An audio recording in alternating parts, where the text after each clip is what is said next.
Application of quadratic equation के lecture को हम आगे बढ़ाते हैं। आज हम सीखने वाले हैं 3 मोस्ट इंपॉर्टेंट क्वेश्चन जो ज्यादातर एग्जाम में आते ही हैं। तो फर्स्ट प्रॉब्लम है हमारा, Vivek is 5 year older than Kishore, the sum of the multiplicative inverse of their age is 1/6, find their present age. अब सबसे पहले इसमें हमारे पास दिया हुआ है Vivek is 5 year older than Kishore. Vivek एक लड़का है और किशोर एक लड़का है। विवेक जो है वो किशोर से 5 साल बड़ा है। इसका मतलब अगर किशोर 5 साल है तो विवेक 10 साल होगा। किशोर 10 साल है तो विवेक 15 साल का होगा। अगर विवेक किशोर x साल का है तो विवेक x + 5 होगा। 5 साल ही बड़ा है मतलब +5 करेंगे हम लोग। समझ में आ रहा है आप लोगों को? पहले वाले कंडीशन से हमको समझ में आ गया है।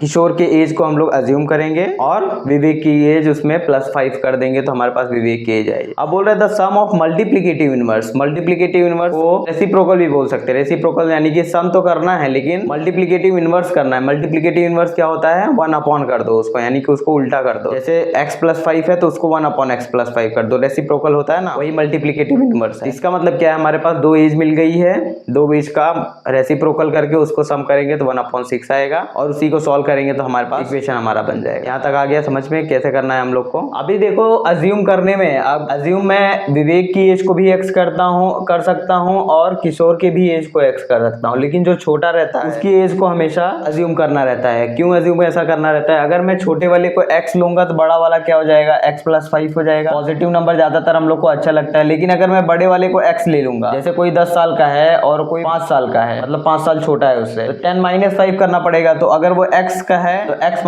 5 करना पड़ेगा उसको। समझ में आ रहा है ना? आप किसी को भी अज्यूम कर सकते हो, लेकिन आपको देखना है जो बड़ा है उसके एज में +5 होना चाहिए और जो छोटा है, अगर आप छोटे वाले को x अज्यूम करते हो तो बड़े वाले को उसको ऐड करना है। यानी कि अगर किशोर को x अज्यूम करोगे, किशोर छोटा है तो x है, बड़ा है तो x, विवेक बड़ा है तो उसमें 5 + 5 कर दिया। अगर आपने यही बोला विवेक बड़ा है, विवेक x है ना, विवेक बड़ा है लेकिन वो x है, तो उससे छोटा क्या -5 करोगे तभी तो छोटा होगा वो। तो इसीलिए ज्यादातर ध्यान में रखो, आप इतना ज्यादा सोचने की जरूरत नहीं है, एग्जाम में उतना टाइम नहीं मिलता है आपके पास। तो आप ध्यान में रखो जो छोटा है उसको x अज्यूम कर लेते हैं। Let x be the age of Kishore. Kishore की एज x हो गई तो इसीलिए एज ऑफ विवेक क्या होगा? Will be x + 5। समझ में आ रहा है? क्योंकि विवेक जो है किशोर से बड़ा है, बड़ा करने के लिए इसमें प्लस करूंगा कुछ तभी तो बड़ा होगा। समझ में आ रहा है? अगर यही मैं विवेक की जगह तो किशोर छोटा होता तो x में से कुछ माइनस करूंगा तभी छोटा होगा वो। समझ में आ रहा है ना आपको? तो अकॉर्डिंग टू गिवन कंडीशन क्या है कि इन दोनों के एज का सम तो करना है, लेकिन रेसिप्रोकल मल्टीप्लिकेटिव इनवर्स करके।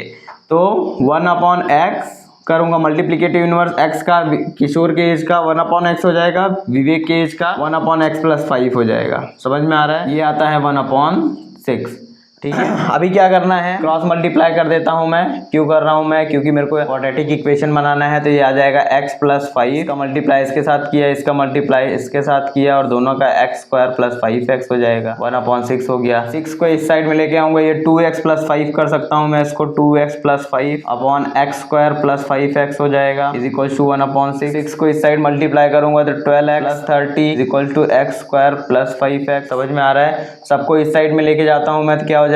x² + 5x - 12x - 30 = 0। क्या किया है मैंने? पूरे के पूरे टर्म को इस साइड में लेके आया, यहाँ पे 0 बचा तो 0 इस साइड में लिख दिया मैं, क्योंकि राइट हैंड साइड पे 0 ज्यादा अच्छा लगता है हम लोगों को। यहाँ से हमारे पास आ जाएगा x² - 7x - 30 = 0। अब यहाँ से मल्टीप्लाई करने पे -30 आना चाहिए और सब्ट्रैक्ट करने पे -7 आना चाहिए। ऐसा कौन सा नंबर है? -10 + 3 है। ऐसा कौन सा नंबर है? -10 + 3, यानी कि x² - 10x + 3x - 30 = 0। आपको मैं फैक्टराइजेशन मेथड में बताया हूँ कैसे करना है। ये वाला चीज फैक्टर कर रहा हूँ मैं, मिडिल वाले टर्म का फैक्टर करके 2 पार्ट में कर रहा हूँ मैं। फैक्टराइजेशन मेथड का वीडियो आप देखोगे तो आपको समझ में आ जाएगा। तो यहाँ से मैं x, मेरे पास दोनों को कॉमन दिख रहा है, x कॉमन ले लिया तो बचा है x - 10 प्लस यहाँ पे 3 कॉमन ले लिया तो x - 10 यहाँ पे भी बचेगा = 0। तो x + 3 एक ब्रैकेट बच रहा है मेरे पास और x - 10 = 0 and x will be equals to -3 और x will be equals to 10। since x is equal cannot be equals to -3, क्योंकि एज cannot be नेगेटिव। सही बात है कि नहीं? एज नेगेटिव नहीं हो सकता है, इसीलिए x will be equals to 10 hence age of Kishore is 10 years and age of Vivek will be 15 years. समझ में आ गया आप लोगों को? बहुत आसान है। अज्यूम क्या करना है, अज्यूम करके हम लोग को गिवन कंडीशन के हिसाब से इक्वेशन बना लेना है, तुरंत बहुत आसानी से आप लोगों को समझ में आ जाएगा। ठीक है। Suyash scored 10 marks more in the second unit test than that of in the first unit. 5 times the marks in the second unit test is equals to the square of the marks in the first unit test. Find his score in the first unit test. Suyash scored 10 marks more in the second unit test, यानी second unit test में उसने first unit test से 10 marks ज्यादा लाया है। इसका मतलब क्या है, फर्स्ट यूनिट टेस्ट में जितना मार्क्स था उससे उसने सेकेंड यूनिट टेस्ट में 10 मार्क्स, जैसे आप लोग का फर्स्ट यूनिट टेस्ट में आया है 10 मार्क्स, तो सेकेंड यूनिट टेस्ट में उससे 10 ज्यादा यानी कि 20 मार्क्स आ गया है। समझ रहे हैं ना? तो अगर फर्स्ट यूनिट टेस्ट का मार्क्स किसी को नहीं पता है तो उसको बोलोगे अगर फर्स्ट यूनिट टेस्ट में मेरा मार्क्स x आया है तो सेकेंड यूनिट टेस्ट में कितना आएगा, x + 10 आएगा। समझ में आ रहा है ना? यानी कि छोटे वैल्यू को मैंने एज्यूम किया है, अगर बड़ी वैल्यू को एज्यूम करूंगा मैं, समझ लो मेरे सेकेंड यूनिट टेस्ट में मेरा मार्क्स x आया, ठीक है। फर्स्ट यूनिट टेस्ट में 10 कम आएगा उससे, क्योंकि फर्स्ट यूनिट टेस्ट में जो मार्क्स आया है वो कम है, सेकेंड यूनिट टेस्ट में ज्यादा है।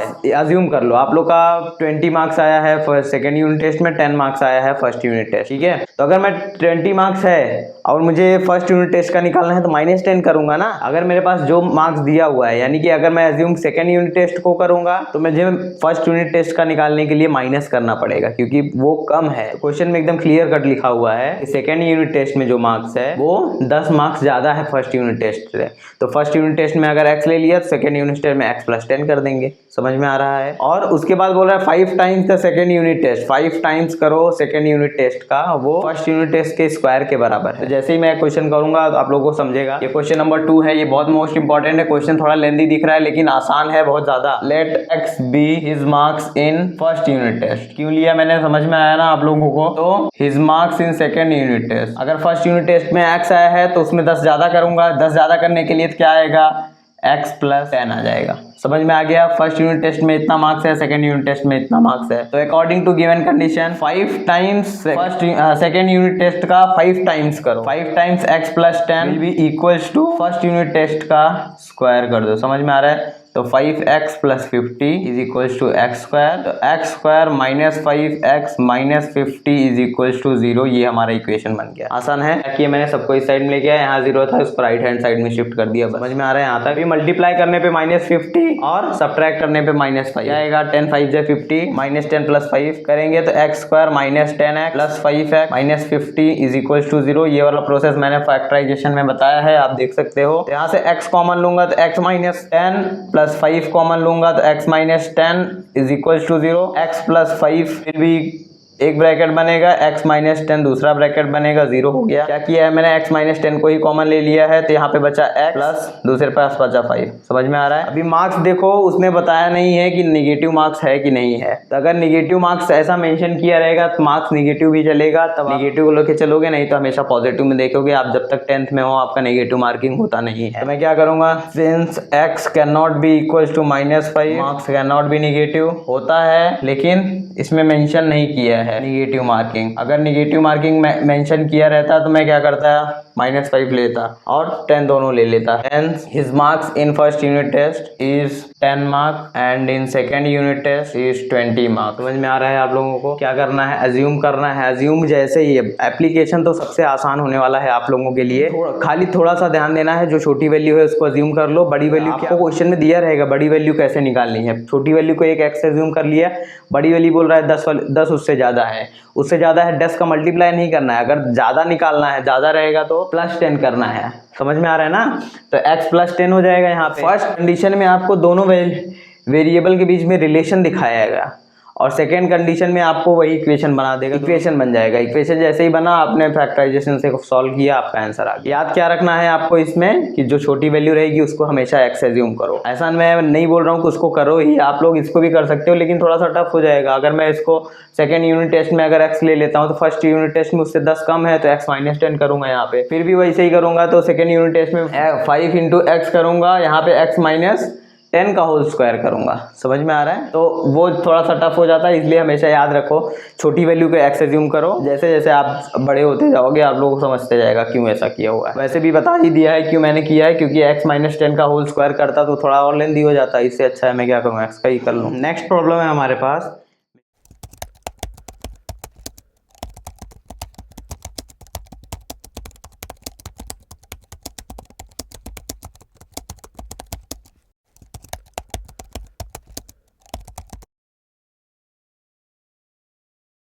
क्वेश्चन को आप ध्यान से देखोगे तो क्वेश्चन में आपको बता रहा है कुछ पॉट वो बनाता है और एक पॉट का उसने बताया है कि कितना पैसा एक पॉट बनाने में लग रहा है। समझ लो एक मेरे पास पेंसिल की फैक्ट्री है, मैं एक पेंसिल 5 रुपए में बनाता हूँ। तो अगर मैं दिन भर में 100 पेंसिल बनाऊंगा तो मेरे पास कितना टोटल खर्चा हो जाएगा मेरा।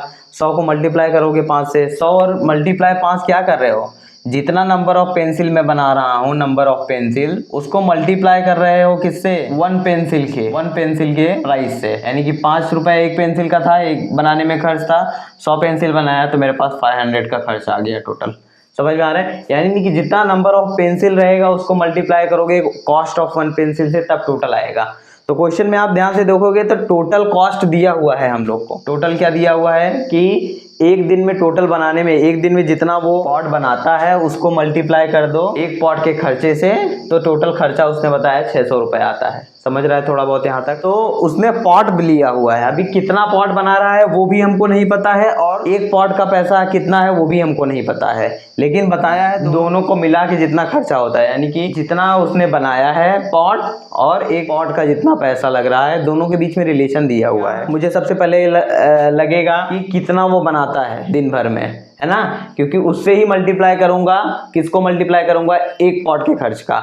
तो अगर मेरे पास नहीं दिया हुआ है तो बोलूंगा let x be the number of pot he make. ऐसा क्यों बोला मैंने, क्योंकि x जितना नंबर ऑफ पॉट बनाएगा उसी को एक पॉट के पैसे से मल्टीप्लाई करूंगा तभी तो आएगा। जैसे मैंने 100 पेंसिल बनाया था, 100 पेंसिल में एक पेंसिल का जितना खर्चा था उसको मल्टीप्लाई करूंगा तो आएगा।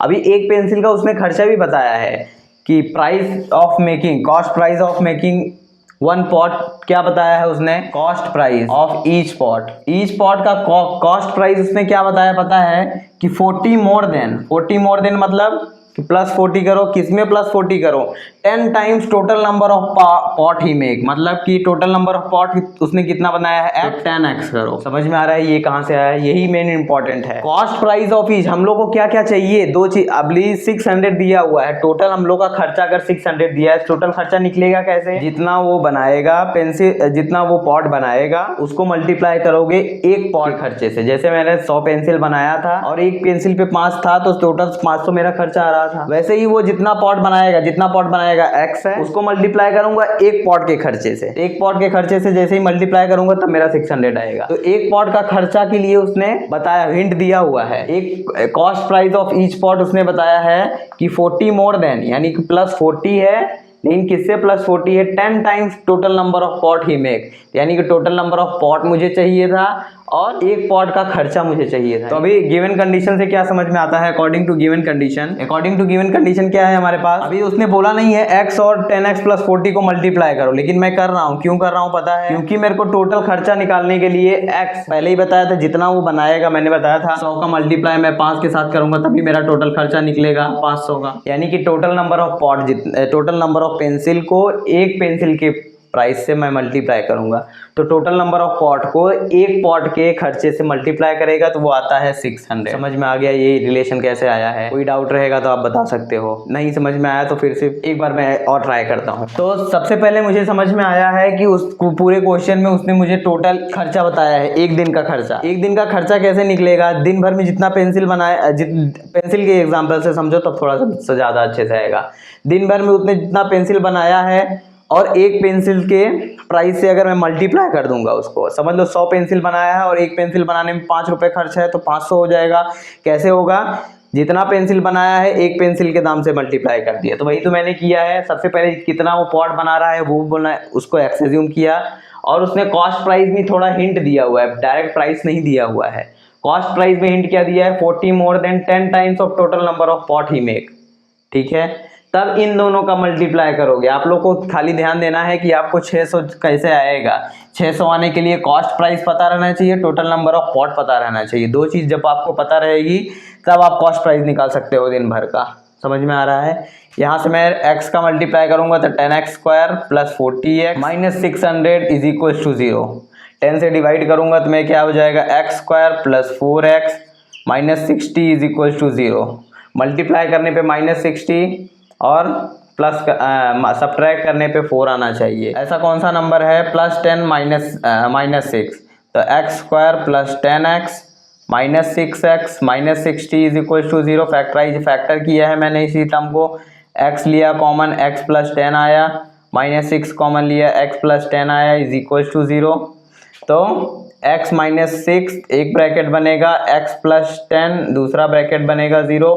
तो x will be equal to 6 और x will be equal to -10। Number of pot जो उसने बनाया है कभी निगेटिव हो सकता है, या तो कुछ नहीं बनाएगा या तो कुछ नंबर बनाएगा, निगेटिव में तो हो नहीं सकता है। Since number of pot can't be negative, समझ में आ रहा है, hence x cannot be equal to -10, hence x is equal to 6। तो क्या हो जाएगा, उसने नंबर ऑफ पॉट कितने बनाए हैं, 6 बनाए हैं। और cost price of each pot, cost price of each pot is equal to 10 multiply by 6 plus 40। तो क्या आ जाएगा, 60 plus 40 is equal to 100। Cost price कितना आ गया, 100 आ गया। एक दिन में कितना बना रहा है वो, 6। तो इसको वर्बल लैंग्वेज में लिखना रहेगा, hence the sum make 6 pot every day and cost of each pot is ₹100। समझ में आ गया, कोई डाउट है? बहुत यहीं पे आपको ये दोनों कैसे क्यों निकालना है वो पता रहना चाहिए, उन दोनों को मल्टीप्लाई करना है ये भी पता रहना चाहिए। 600 लानी क्यों लाना है आप लोग को समझ में आया है, कैसे क्यों किया है मैंने इसको, इन दोनों को मल्टीप्लाई। आसान है ना समझना। इसके पहले आप लोगों को ऐसा बताता था प्रोडक्ट करो, सम करो, मल्टीप्लिकेटिव इनवर्स करो, लेकिन इसमें बताया नहीं हुआ है। लेकिन नहीं बताया तो हमको समझना पड़ेगा कि 600 आएगा कैसे। 600 आने के लिए कॉस्ट प्राइस एक का और टोटल नंबर ऑफ पॉट दोनों का मल्टीप्लाई करूंगा तभी आएगा, ठीक है।